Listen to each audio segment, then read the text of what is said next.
So back in 2016, the borough of Cote-des-Neiges banned new fast food restaurants from its territory, with some exceptions. One of the leading voices, and in fact the person who proposed that ban, Marvin Rotrand. He joins us on the show, long retired from politics, but still in the game. Hi, Marvin. How you doing?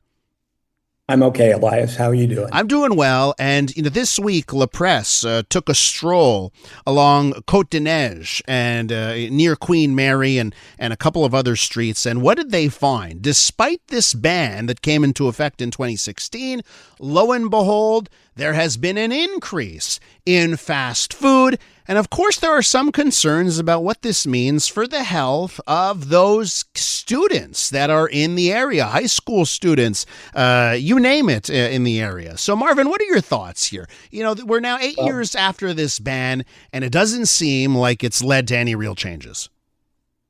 Well, I was surprised when La Presse called me and say, hey, all that good work that you did, the innovation, the hope that it gave to so many, how it could transform commercial arteries in Montreal has come to basically naught.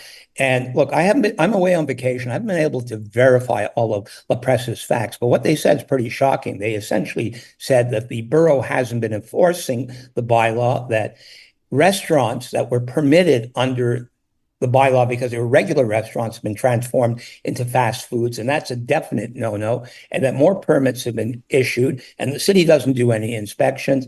La Presse basically suggested it was all a show when the bylaw was adopted because it claims the permits department isn't doing its job. Now, as you know, it's always been hard to fight fast foods in Quebec. When you were doing breakfast TV years ago, and I was a much younger city councillor, I came onto your program and said, look, there's just no control over fat, salt, sugar, poor diets, calories in Quebec. Fast foods are everywhere, and we're way behind the curve because other places at least have nutritional information and are moving towards bans, and we're doing nothing.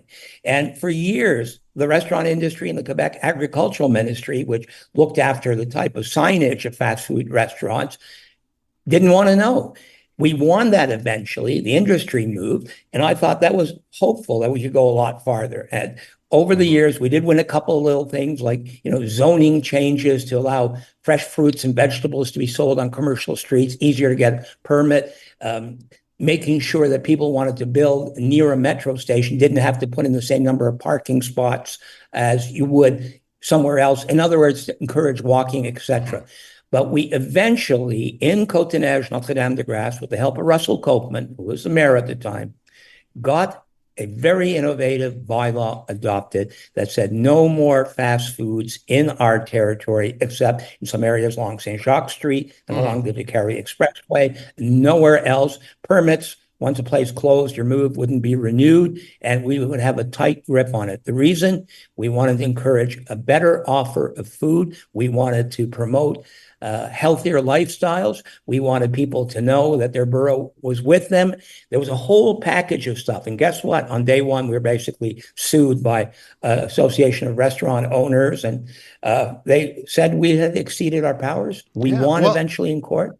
They appealed, and they lost the appeal as well. And they tried to go to the Supreme Court. Listen, Supreme Court said it was legitimate what we did. Of course, and you've won the court battles. And court battles aside, because I'll get on board with, you know what, I bet you that a municipality does have the right to do what you just done. And of course, the courts have agreed. We're with Marvin Rotrand, former city councillor for Snowden, one of the voices, the leading voice, I would say, that led to the ban on new fast food restaurants in Cote-des-Neiges. But Marvin, let me just give you the counterpoint, because despite the powers that municipalities, boroughs clearly have, the question is this their lane? Should they be interfering with what people eat? Clearly, the market has decided. People decide this is what they want. When you look at Cote-des-Neiges, and the restaurants that have popped up, and this is a street that I've strolled on quite a bit of late, and it's clear that, people want that kind of thing. So what do you say to someone who says, okay, maybe you have the right, but you know what? Stay out of it. Good question, but I think you phrased it wrong for two reasons. First of all, the borough decided long ago that Cote-des-Neiges between Queen Mary and Côte St. Catherine in particular was going to be one of its prime commercial arteries. It wanted to upgrade the image of the street, and it worked with the merchants to create a Société de Développement Commercial. It's a legal entity which all merchants have to belong to, pay taxes to create a new ambiance on the street. Well, guess what? Fast foods are completely against the image that the borough wants the street to have. Second of all, there's nothing wrong with a municipal body basically saying, hey, fast foods, we cannot legally ban it, but we can zone it. We don't want it near our schools where our young kids can, eat on this.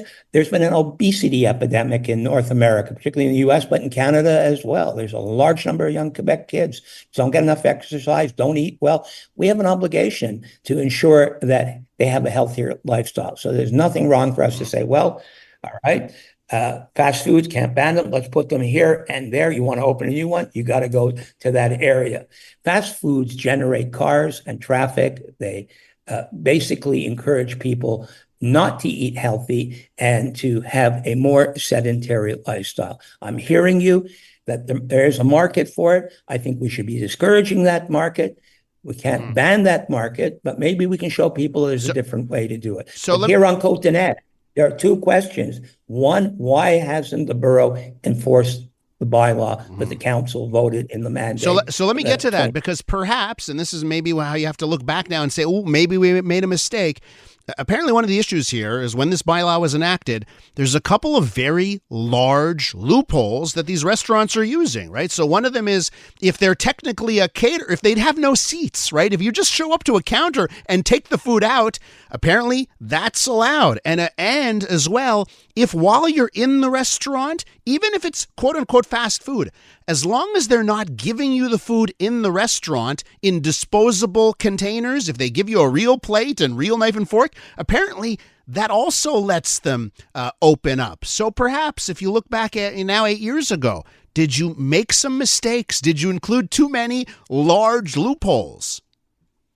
I don't think so. And in fact, what the La Presse article said is there might be some shades of gray that's being exploited by a couple of places, but that isn't the problem. I think what they suggested is that the borough was very lax in terms of its definition of what is a restaurant, what it's not. When the article said, hey, a place closed that was a real restaurant and reopened as a fast food, they should never have gotten that permit because clearly they'd be in violation of the bylaw. And there were suggestions that there just isn't any enforcement of the bylaw. So one guy was quoted as saying, hey, I just applied, they gave me the permit 24 hours later. There was no, according to the La Presse article, no effort to verify whether that was a legitimate restaurant or not. And I think that raises some very important questions that the current administration at the borough needs to answer. I would not be surprised. There's going to be pushback from all sorts of groups working in public health. I wouldn't be surprised if the opposition party got in on this as well, simply because it's so glaring in terms of, a violation of what the whole debate was. This was a major consultation, a major debate at Borough Council. It was unanimously adopted with the support of the then opposition party, which is now the administration in Montreal. And it was offered to the population as a whole new way of doing things and an example of the future. And a number of boroughs said, we're going to wait for the court battle to be over. But if you guys win, we're going to do the same thing. And I understand some communities in Quebec have been doing the same thing. Marvin, listen, we have to leave it there. I just want to end off on this because I can see you were doing this on Zoom. Maybe you need to even start out yet another career as a health guru because you look fantastic. I don't think you've ever looked better. So maybe you need to start becoming a fitness guru here because you clearly have the right message on diet, anti-fast food. Throw in some exercise to that routine and maybe you've got a new living to make as a fitness guru. Thank you. I'll tell you where the exercise comes. It's from chasing the grandchildren, the newborn. He's learned to crawl, and he is so fast, I can hardly keep up with That's him. wonderful. Marvin Rotrand right there, former Montreal City Councilor. Be well, Marvin. Have a good day. Bye-bye, Elias.